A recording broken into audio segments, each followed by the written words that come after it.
പ്രിയരെ, ഇന്ന് സായാഹ്ന വേളയിൽ ഞങ്ങൾ നിങ്ങളെ അഭിമുഖീകരിക്കുമ്പോൾ പ്രാർത്ഥനയോടെ ആരംഭിക്കുകയാണ്. യേശുവിന്റെ സുവിശേഷം പതിവായി ഞങ്ങൾ ഇവിടെ പ്രഘോഷിച്ചു കൊണ്ടിരിക്കുകയായിരുന്നു. ചില സാങ്കേതിക തടസ്സങ്ങളും അസൗകര്യങ്ങളും ഞങ്ങൾക്കുണ്ടാകുന്ന വേളയിൽ മാത്രമേ ഞങ്ങൾ വിശ്രമിക്കാറുള്ളൂ. അവസരം കിട്ടുന്ന തെരുക്കളിലും ചന്തകളിലും ചതുസ്പദങ്ങളിലും എല്ലാം എത്തി സുവിശേഷം മനുഷ്യന്റെ ഹൃദയത്തെ സ്വാന്തനിപ്പിക്കുന്ന, സമാധാനത്തിലേക്കും സന്തോഷത്തിലേക്കും അവനെ വഴി നടത്തുന്ന ഈശ്വരന്റെ മൊഴികളാണ്. അത് ചുരുക്കി പറഞ്ഞാൽ, ദാവീദിന്റെ സന്തതിയായി ജനിച്ചു മരിച്ച് മൂന്നാം നാൾ ഉയർത്തെഴുന്നേറ്റ യേശു ക്രിസ്തുവിനെ ഓർത്തുകൊള്ളുക, അതാകുന്നു ഞങ്ങളുടെ സുവിശേഷമെന്ന് അപ്പോസ്തലനായ പൗലോസ് പറയുകയാണ്. ഒരു യേശുവിനെ കാത്തിരിക്കുകയാണ് നാം. പല മതങ്ങളിലും പെട്ട വിശ്വാസികൾ, ഈശ്വരഭക്തന്മാരായവർ പലവിധ വിശ്വാസങ്ങളിലൂടെ നല്ലൊരു ഭാവിയെ സ്വപ്നം കണ്ടുകൊണ്ട് ഉദിക്കുകയാണ്. അഞ്ചാം ബുദ്ധൻ വരും, ഭൂമിയെ രക്ഷിക്കും. അവതാളത്തിൽ നിന്ന്, കുഴപ്പങ്ങളിൽ നിന്ന് ഭൂമിയെ സംരക്ഷിപ്പാൻ അഞ്ചാം ബുദ്ധൻ അവതരിക്കുമെന്ന് ബുദ്ധമതക്കാർ വിശ്വസിക്കുന്നു. ഹൈന്ദവ സമൂഹം മുഴുവനും വിശ്വസിക്കുന്നത് ശ്രീകൃഷ്ണ ഭഗവാൻ ഈ ലോകത്തിൽ വരുമെന്നുള്ളതാണ്. അതുകൂടാതെ ക്രിസ്ത്യാനികൾ വിശ്വസിക്കുന്നു യേശു ഈ ലോകത്തിൽ വന്ന് ലോകത്തെ ഭരിക്കുമെന്ന്. ഇന്ന് യുദ്ധം നടന്നുകൊണ്ടിരിക്കുന്ന ഇസ്രായേൽ രാഷ്ട്രം, യഹൂദന്മാരെ അവര് വിശ്വസിക്കുന്നത് അവരുടെ മിശിഹാ തമ്പുരാൻ വന്ന് ഈ ലോകത്തെ ഭരിക്കുമ്പോൾ അവർക്ക് ശാന്തിയും സമാധാനവും സ്വസ്ഥതയും ഒക്കെ ഉണ്ടാകുമെന്നാണ്. ഇസ്ലാം സഹോദരന്മാര് ഇമാം മഹദി വന്ന് ഭൂമിയെ ഭരിച്ച് ഭൂമിയെ രക്ഷിക്കുമെന്നാണ്. കൊള്ളയും കൊലയും അധർമ്മവും പിടിച്ചുപറിയും ഭീകര പ്രവർത്തനങ്ങളും വർദ്ധിക്കുന്ന സമയത്താണ് ഇമാം മഹദി പ്രത്യക്ഷപ്പെട്ട് ഈ ലോകത്തെ രക്ഷിക്കുന്നതെന്ന് അവർ വിശ്വസിക്കുന്നു. അങ്ങനെ നാനാജാതി മതസ്ഥർക്കും ഒരു പ്രത്യാശയുണ്ട്. One leader come and rule over the world. അതൊരു നല്ല വിശ്വാസമാണ്. നമ്മളെല്ലാം കുഴഞ്ഞിരിക്കുകയാണ്. നമ്മെ രക്ഷിക്കാമെന്ന് പറഞ്ഞ് പലരും കടന്നു വന്നു. പല അവതാരങ്ങളുണ്ടായി. വളരെ ശക്തന്മാരായ രാജാക്കന്മാരുണ്ടായി, ചക്രവർത്തിമാരുണ്ടായി, ഭരണതന്ത്രജ്ഞന്മാരുണ്ടായി, നിരവധി മുഖ്യമന്ത്രിമാരെ നമ്മൾ കണ്ടു കഴിഞ്ഞു. എല്ലാവരും അതേ വെള്ളത്തിൽ വീണ എലിയെ പോലെ അതേ ദീർഘനിശ്വാസം വലിക്കുന്നത് കാണുമ്പോൾ അവരെ രക്ഷിക്കണമേ എന്നാണ് അവരുടെ പ്രാർത്ഥന. നമ്മുടെയൊക്കെ നാട്ടിൽ പണ്ടൊരു പഴഞ്ചൊല്ലുണ്ടായിരുന്നു, വേറെടുക്കാൻ വന്ന പതിച്ചി അപ്പുറത്ത് പെറ്റി കിടക്കുന്നു. Nobody can save this ignominious world. ഈ ലോകത്തെ രക്ഷിപ്പാൻ പ്രാപ്തൻ ഇന്നുവരെയും ആരും ഉണ്ടായിട്ടില്ല എന്നുള്ളത് ഞങ്ങൾ നിങ്ങളോട് പറയുവാനാണ് ആഗ്രഹിക്കുന്നത്. അതിനു മുൻപ് ഒരു വാക്ക് പ്രാർത്ഥിച്ചിട്ട് ഒരു ഗാനം ഞങ്ങളുടെ ആലപിക്കാം. എല്ലാവരും ഞങ്ങളെ ശ്രദ്ധിക്കണമേ. വിനയ പുരസ്സരം ഞങ്ങൾ അപേക്ഷിക്കുകയാണ്.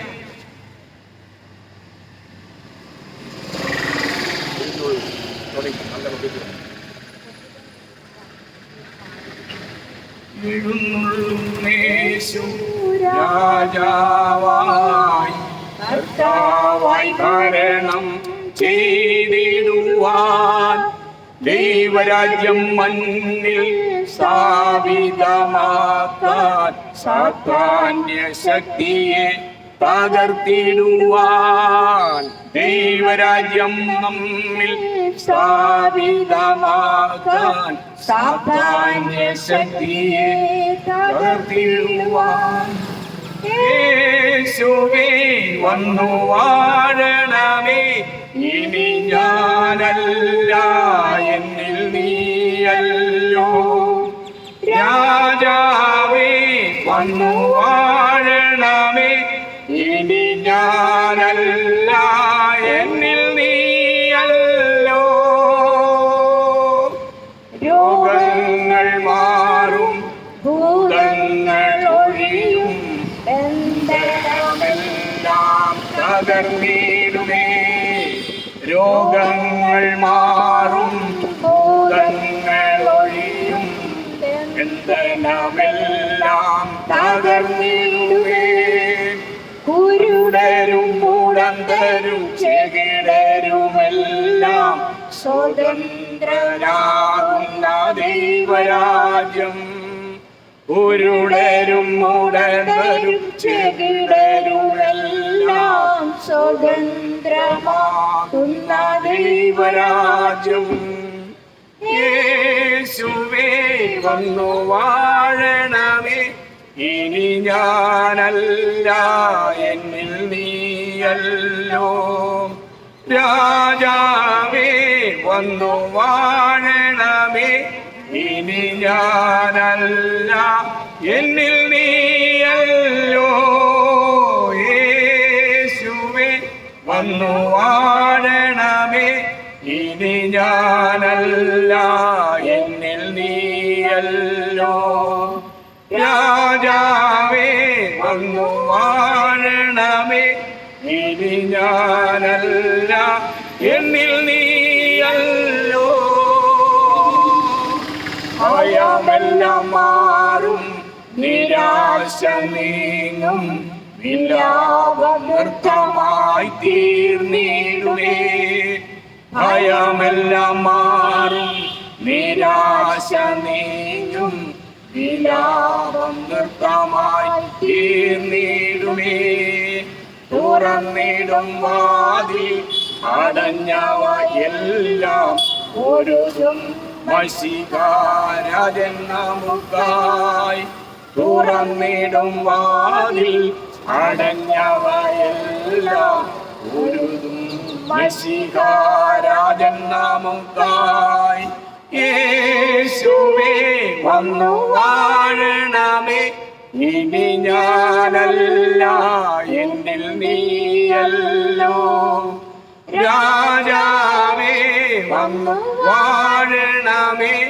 ഇനി ഞാനല്ല എന്നിൽ നീയല്ലോ. യേശുവേ വന്നു വാഴണമേ. ഇനി ഞാനല്ല എന്നിൽ നീയല്ലോ. രാജാവേ വന്നു വാഴണമേ. ഇനി ഞാനല്ല എന്നിൽ നീയല്ലോ.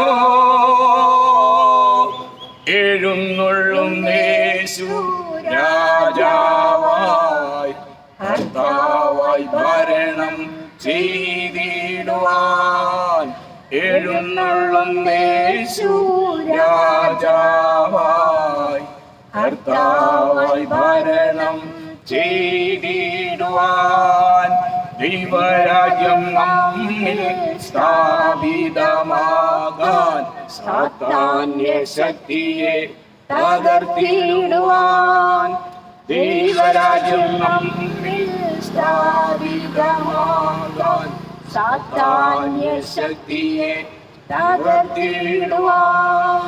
യേശുവേ വന്നു വാഴണമേ. എന്നിൽ ഞാനല്ല എന്നിൽ നീയല്ലോ. രാജാവേ വന്നു വാഴണമേ. ഇനി ഞാനല്ല എന്നിൽ നീയല്ലോ. എല്ലാവർക്കും വീണ്ടും ഞങ്ങൾ ഹൃദയം നിറഞ്ഞ വന്ദനം ചൊല്ലുകയാണ്.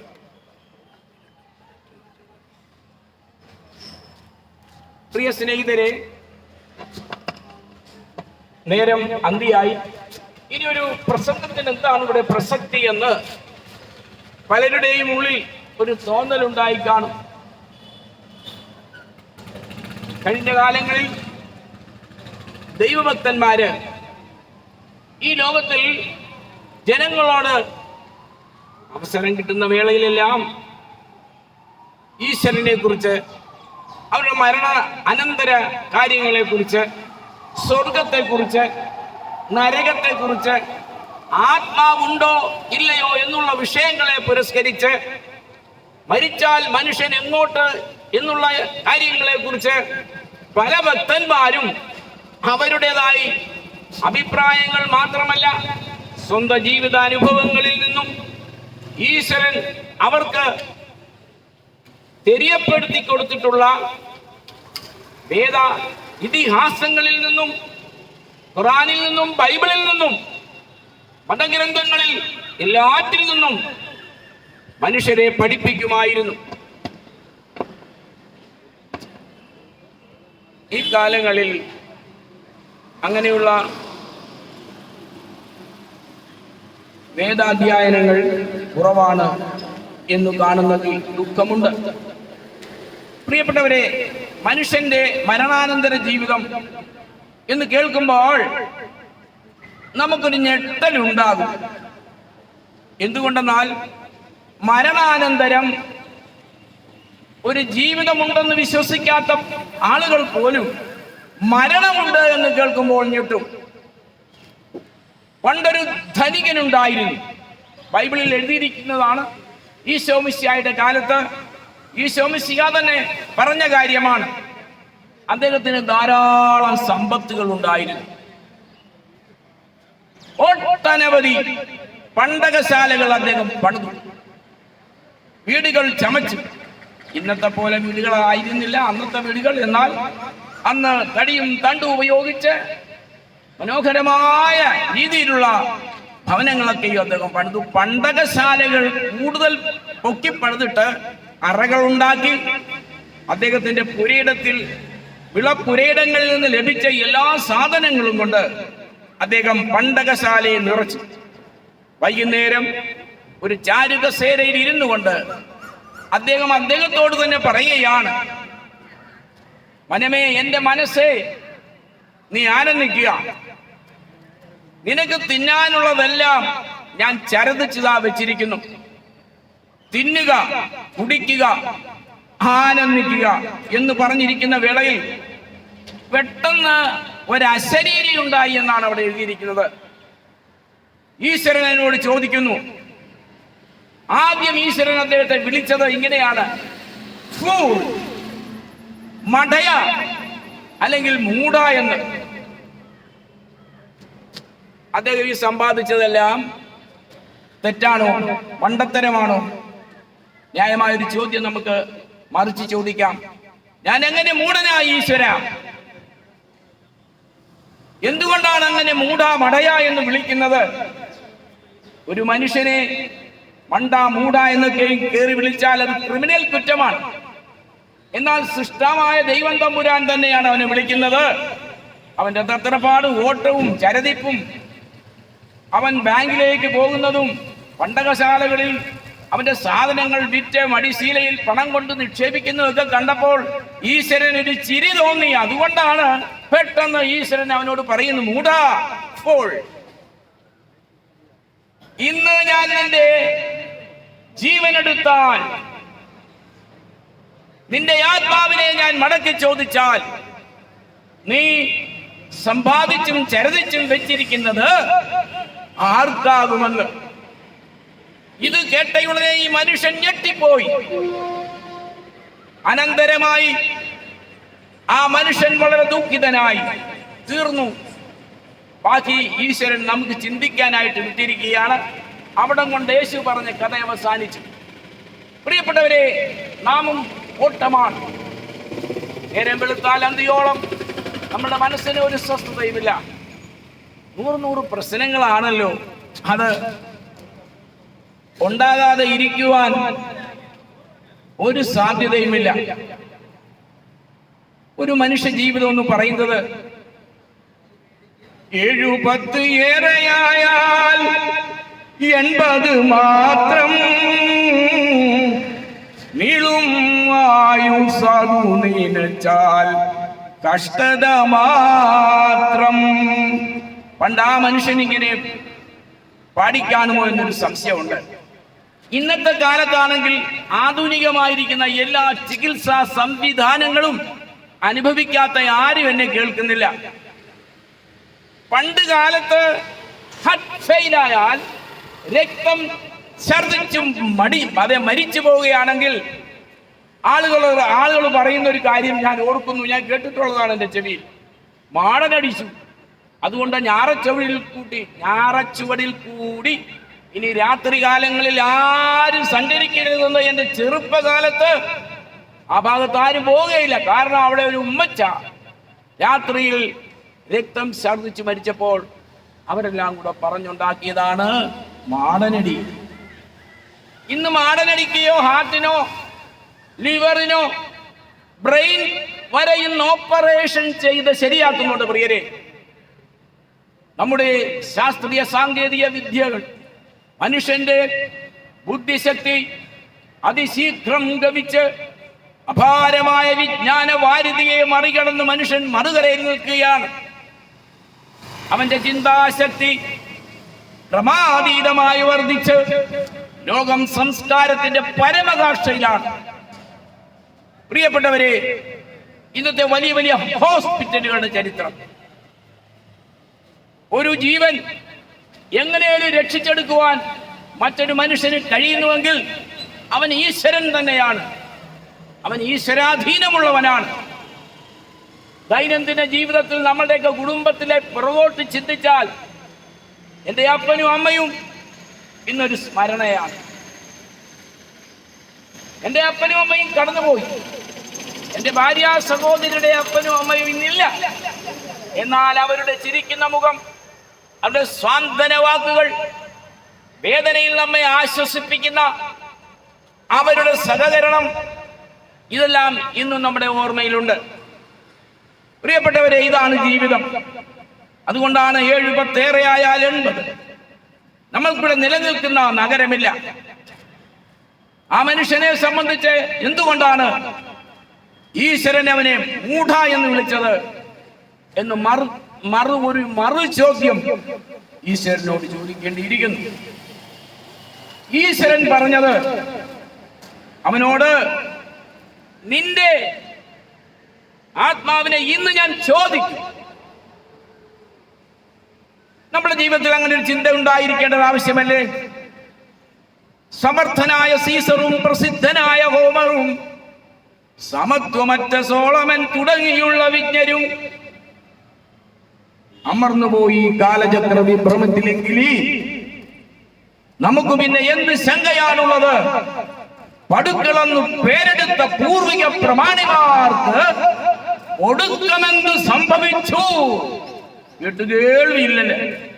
മഹാനായ അലക്സാണ്ടർ ചക്രവർത്തിയെ കുറിച്ച് പറഞ്ഞാൽ നമ്മുടെ കൊച്ചുങ്ങളൊക്കെ അത് വായിച്ച് പഠിച്ചു വരണം. എന്നാൽ ഇന്ന് പഠന സിസ്റ്റം ഹിസ്റ്ററി ഒന്നും വന്നു കാര്യമായി പഠിക്കുന്നില്ല. അലക്സാണ്ടർ ചക്രവർത്തി തന്റെ 32ാമത്തെ വയസ്സിൽ ഇന്ത്യയിൽ വന്നിരുന്നു. ഹിന്ദുക്കുഷ് പർവ്വതം നിരകടന്ന് ശത്രുക്കളെയെല്ലാം കാൽ കീഴമർത്തിക്കൊണ്ട് അദ്ദേഹം വന്നു. പിന്നെ അദ്ദേഹത്തിന് യുദ്ധം ചെയ്ത് കീഴടക്കാൻ സ്ഥലങ്ങളില്ല. ആ മഹാസമുദ്രത്തിലോട്ട് നോക്കി ഇങ്ങനെ പറഞ്ഞു എന്ന ചരിത്രം പറയുന്നു, അല്ലയോ സമുദ്രമേ, നീ കരയായിരുന്നുവെങ്കിൽ നിന്നെയും ഞാൻ കെട്ടിപ്പിടിക്കുമായിരുന്നു, നിന്നെ എന്റെ വാളിന് ഞാൻ തോൽപ്പിക്കുമായിരുന്നു. ഇതാ മനുഷ്യൻ. ഇന്നത്തെ മനുഷ്യന്റെ ജീവിതത്തിൽ അവരെ അനുഗ്രഹിച്ച് ദൈവം ഉയർത്തിക്കഴിയുമ്പോൾ പിന്നെയും പിന്നെയും വെട്ടിപ്പിടിക്കുവാനുള്ള അതിവേഗം കൊണ്ട്, അതിമോഹം കൊണ്ട് അവരവരെ തന്നെ മറക്കുന്നു, ഈശ്വരനെ മറക്കുന്നു. അപ്പോൾ ഈശ്വരൻ പറഞ്ഞതുപോലെ തന്നെ ഇടുക്കമേറിയ ഈ ജീവിതത്തിൽ പ്രയാസങ്ങളും ദുഃഖങ്ങളും അവൻ അനുഭവിക്കേണ്ടി വരുന്നു. ഈശ്വരനെ മറക്കാതിരിക്കുക. ഈശ്വരനെ മറക്കുന്നതാണ് പാതകം, പാപം. നമ്മളൊക്കെ ധാരാളം പ്രസംഗങ്ങൾ കേൾക്കുന്നവരാണ്. നാനാവിധ ക്ഷേത്രങ്ങൾ സന്ദർശിച്ചു, അവിടെ ആരാധിക്കാൻ പോകാറുണ്ട്. ധാരാളം പള്ളികളും മോസ്കുകളും ഒക്കെ നമുക്കുണ്ട്. എന്നാൽ ഈശ്വരൻ ഇതിൽ നിന്നൊക്കെയും വ്യത്യസ്തനാണ്.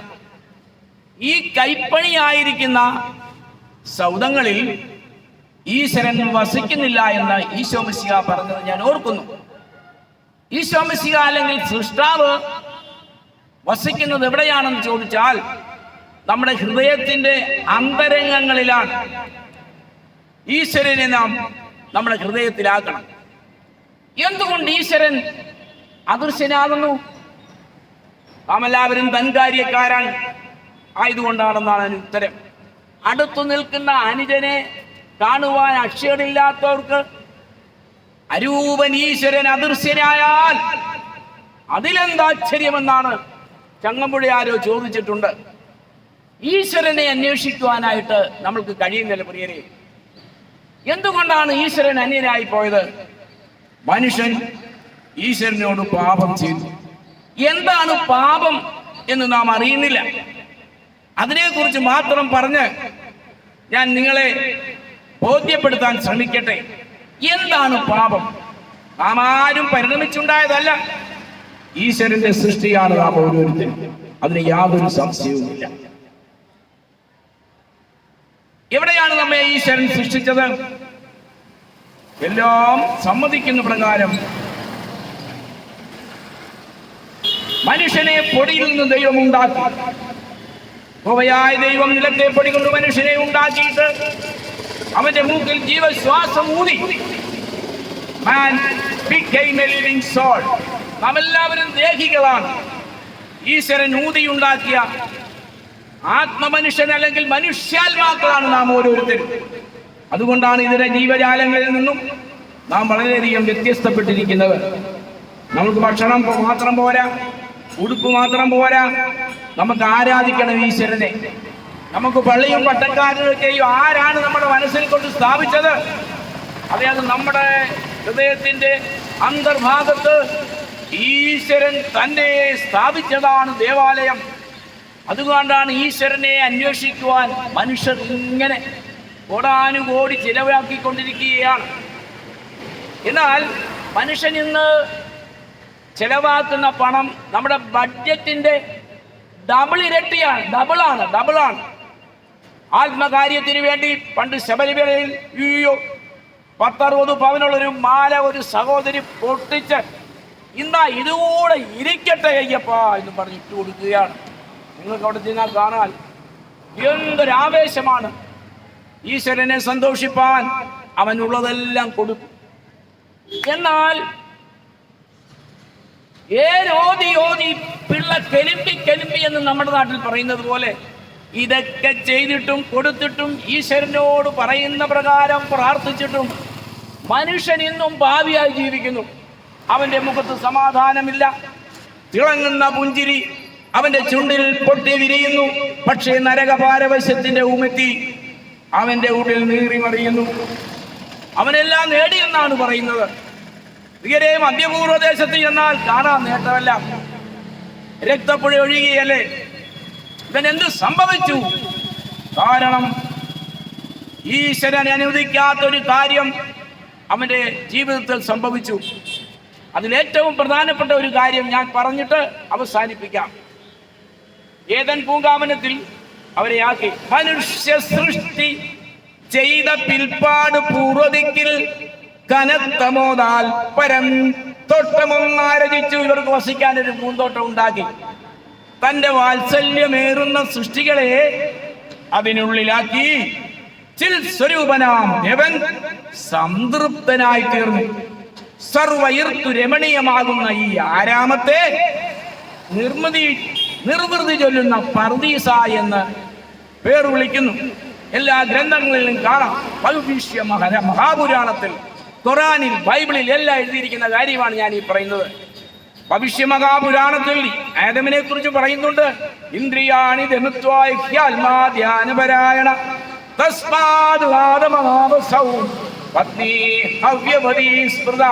അതിനെക്കൊണ്ട് വിസ്തരിപ്പാൻ ഞാൻ ആഗ്രഹിക്കുന്ന ഏതാനും man is a living soul. ആദമിനെയും ഹവ്വയെയും, അതായത് നമ്മുടെയൊക്കെ അപ്പൂപ്പനെ അമ്മൂമ്മയും യഹോവയായ ദൈവം സൃഷ്ടിച്ചിട്ട് തോട്ടത്തിലാക്കിയിട്ട് അവരോട് പറഞ്ഞു, നിങ്ങൾ ഇവിടെ ചിരഞ്ജീവികളായിരിക്കണം. അതിനൊരു നിയമം, ഒരു നിബന്ധന ഞാൻ നിങ്ങളുടെ മുൻപിൽ വെക്കുകയാണ്. ഈ തോട്ടത്തിന്റെ മധ്യഭാഗത്ത് 2 വൃക്ഷങ്ങളെ ഞാൻ നട്ടു വളർത്തിയിട്ടുണ്ട്. ഒന്നിന്റെ പേര് ജീവന്റെ വൃക്ഷം, രണ്ടാമത്തതിന്റെ പേര് നന്മ തിന്മകളെ കുറിച്ചുള്ള അറിവിന്റെ വൃക്ഷം. ഇതിൽ ജീവന്റെ വൃക്ഷം അത് മാസം തോറും അതത് ഫലം കായ്ക്കും. 12 സൈസ് ഫലം അതിൽ നിന്ന് ലഭിക്കും. അത് വായിച്ച് പഠിക്കണം. ബൈബിൾ നമ്മുടെ കയ്യിൽ കൊണ്ടു നടക്കാനുള്ള വെറുതെ ഒരു ഗ്രന്ഥമല്ലാതെ അഭൂതപൂർവമായ അത്ഭുതപൂർവമായ ഗ്രന്ഥമാണ് ബൈബിൾ. മാത്രമല്ല എല്ലാ ഗ്രന്ഥങ്ങളും. അതുകൊണ്ട് നിങ്ങളൊരു കാര്യം ചെയ്യണം. എല്ലാ മാസങ്ങളിലും കുറഞ്ഞ പക്ഷം ഒരു തവണയെങ്കിലും ഈ നന്മതിന്മകളുടെ വൃക്ഷത്തിൽ നിന്ന് പറിച്ച് തിന്നിരിക്കണമെന്ന് അവിടെ എഴുതിയിട്ടുണ്ട്. അത് ബുദ്ധിപൂർവ്വം നമ്മൾ വായിച്ച് കണ്ടുപിടിക്കണം. വലിയ വലിയ ഗ്രന്ഥങ്ങളൊക്കെ വായിക്കണമെങ്കിൽ പ്രാർത്ഥനയും അതോടുകൂടി ഉപവാസവും ഒക്കെ വേണം, നിർബന്ധമാണ്. എന്നാൽ അതിനടുത്ത് നിൽക്കുന്ന ചതിവിന്റെ വൃക്ഷം, നന്മ തിന്മകളെ കുറിച്ചുള്ള അറിവിന്റെ വൃക്ഷത്തിന്റെ ഫലം നിങ്ങൾ അങ്ങോട്ട് അടുക്കരുത്, തുടരുത്, ഭക്ഷിക്കരുത്. അത് തിന്നുന്ന നാളിൽ നിങ്ങൾ മരിക്കുമെന്ന് ഒരു ശാസന ദൈവം അവർക്ക് കൊടുത്തു. എന്നാൽ പ്രിയപ്പെട്ടവരെ, സംഭവിച്ച ചരിത്രം ബൈബിൾ ആരംഭം മുതൽ വായിച്ചാൽ കലി അവിടെ സമീപിച്ചു, പിശാച് അവിടെ ചെന്നു. അവിടെ ചെന്നിട്ട് സാധുക്കളായ ഈ മനുഷ്യരെ വഞ്ചിച്ച കഥ എല്ലാവർക്കും അറിയാം. വിലക്കപ്പെട്ട ഖനി എന്ന് പറയുന്നത് നന്മയെയും തിന്മയെയും തമ്മിൽ തിരിച്ചറിവ് കൊടുക്കുന്ന ഫലമായിരിക്കുമ്പോൾ ജീവന്റെ വൃക്ഷം അവിടെ നിൽക്കുകയാണ്.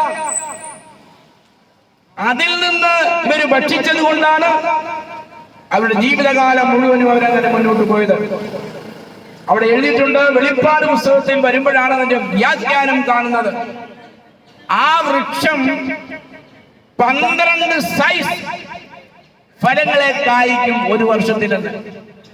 ആയുർവേദത്തിലോ അഷ്ടാംഗത്തിലോ യുനാനിയിലോ സിദ്ധത്തിലോ ഇങ്ങനെ ഒരു വൃക്ഷമോ അങ്ങനെ ഒരു ഫലത്തെ കുറിച്ചോ പറയുന്നുണ്ടോ? ഇല്ല, ബൈബിളിൽ മാത്രം. ജനുവരിയിൽ അത് ചക്ക കായ്ച്ചാൽ ഫെബ്രുവരിയിൽ അത് മാങ്ങ കായ്ക്കും, മാർച്ച് മാസത്തിൽ തേങ്ങ. അങ്ങനെ ചെറിയ ഗൂസ്ബെറി ആപ്പിൾ വൃക്ഷവുമേവം ദൃഷ്ടിക്ക് രമ്യങ്ങളും ഭക്ഷ്യങ്ങളുമായ ഫലങ്ങളെ കായ്ച്ചുകൊണ്ട് മനുഷ്യന്റെ ശരീരത്തെ സംരക്ഷിക്കുന്ന ഒരൊറ്റ മൂലിയായി അത് പ്രവർത്തിച്ചു കൊണ്ടിരിക്കുമ്പോൾ ഈശ്വരൻ പറഞ്ഞു, ഇതിന്റെ കാലാവധി തികയുന്നത് വരെ നന്മതിന്മകളെ കുറിച്ചുള്ള ചതിവിന്റെ വൃക്ഷം, വഞ്ചനയുടെ വൃക്ഷം, ജഡത്തിന്റെ വൃക്ഷം, കാമത്തിന്റെ തരുവെന്നാണ് അതിന് പറഞ്ഞിരിക്കുന്നത്. കാമവൃക്ഷം അതൊരിക്കലും പറിക്കരുത്. ഈശ്വരനെ അനുസരിച്ച് ജീവിച്ച് ഇങ്ങനെ ഒരു ചിരകാലം ജീവിച്ചു വരെയാണ് ഇബ്ലീസ് അവരെ സമീപിച്ചിട്ട് ഇവരെ ഇല്ലായ്മ ചെയ്യുവാൻ അവന്റെ പൂണിയിൽ നിന്ന് കൗശലത്തിന്റെ ആയുധം എടുത്ത് പ്രയോഗിച്ചു. നിങ്ങൾക്കറിയാം, വായിച്ചാൽ മതി. മനുഷ്യനോട് ദൈവം പറഞ്ഞതിന്റെ ഉദ്ദേശം അത് തിന്നുന്ന നാളിൽ നിങ്ങൾ മരിക്കും. ബൈബിൾ പറയുന്നു, പാപത്തിന്റെ ശമ്പളം മരണമത്രേ, ദൈവത്തിന്റെ കൃപാവരമോ നമ്മുടെ കർത്താവായ യേശുക്രിസ്തുവിൽ കൂടെ നിത്യജീവൻ തന്നെ.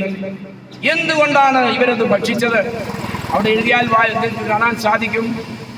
ഇവരിത് ഭക്ഷിക്കുന്നത് വരെ ഇവരുടെ ശരീരത്തിന് നഗ്നത എന്നുള്ള കാര്യം അവർക്ക് അറിയാൻ പാടില്ലായിരുന്നു. രണ്ടുപേരും വിവസ്ത്രരായി ഇങ്ങനെ ജീവിക്കുകയാണ്. നമ്മുടെ 1-ാം ക്ലാസ്സിലും 2-ാം ക്ലാസ്സിലും ഒക്കെ പഠിപ്പിക്കുന്ന കുഞ്ഞുങ്ങളെ നമ്മളിപ്പോൾ എങ്ങനെ അലങ്കരിച്ച് വൃത്തിയാക്കണമെന്ന് വിചാരിച്ച് നമ്മൾ ഉടുപ്പൊക്കെ തയ്പ്പിച്ചു കൊടുക്കാറുണ്ട്. പക്ഷെ അവരാരും അത് ധരിക്കുമോ ധരിക്കും, അതൊരു വിഷയമില്ല. ഇന്നത്തെ കാലം മാറി കേട്ടോ. കാരണം അവർ ലജ്ജയില്ലാത്തവരാണ്. ഇതുപോലെ ആയിരുന്നു ആദമും ഹവ്വയും തോട്ടത്തിൽ ജീവിച്ചിരുന്നത്. അന്ന് അവരിൽ സെക്സ് ഇല്ല. അവിടെ എഴുതിയിട്ടുണ്ട്, ഇരുവർക്കും വസ്ത്രമുണ്ടായിരുന്നില്ല, പക്ഷേ നാണം തോന്നിയിരുന്നില്ല താനും. ഇവിടെയാണ് സെക്സിന്റെ പ്രവേശനം മനുഷ്യനെ അറിയാൻ പോകുന്നത്. ചതിയനായ പിശാച് എന്ത് ചെയ്തെന്നറിയാമോ? ഈ വൃക്ഷത്തിന്റെ ഫലം മനുഷ്യരെ തീറ്റിച്ചു. സന്തോഷമായി സർവസുഖ ജീവിതം നയിച്ചുകൊണ്ടിരിക്കുന്ന വേളയിൽ മനുഷ്യൻ കിണ്ടത്തിൽ പിണഞ്ഞുപോയി. പെട്ടെന്ന് അവരുടെ ശരീരത്തിന് ഒരു വ്യത്യാസം കണ്ടു. നിങ്ങൾക്കറിയണമോ? അതിന് തൊട്ടു മുൻപായി തന്നെ ദൈവം ആദമിന് അവന്റെ പദ്ധതി പ്രകാരം അവന്റെ പോരായ്മകളെല്ലാം പരിഹരിപ്പാൻ ഒരു നാരിയെ ഭൂമിയിൽ നിന്നുണ്ടാക്കിയ കാര്യം, തനിയെ ഇരിക്കും ഈ ആദത്തിന് ഒരു തക്ക തുണ വേണ്ടിയിട്ട് ദൈവം ഗാഢമായ സുഷുപ്തിയിൽ അവനെ ആക്കിയിട്ട് അവന്റെ പാർശ്വത്തിൽ നിന്നൊരസ്ഥി ഭവനാശകനെടുത്തു. അതുകൊണ്ട് തന്നെ വിശ്വപാത്രിയായും വിശ്വമാതാവായും വിശ്വീയ സുന്ദരിയായും ഒരു നാരിയെ നിർമ്മിച്ച് ആദമിന് കൊടുക്കുകയാണ്. സുന്ദരമായ സംഭാവന ഈശ്വരൻ മനുഷ്യന് തരുന്നത് സുന്ദരമാണ്. ഈശ്വരനാണ് തരുന്നത്, അതുകൊണ്ട് അത് ഏറ്റവും മികച്ചതായിരിക്കും. ഒരു മിനിറ്റ്.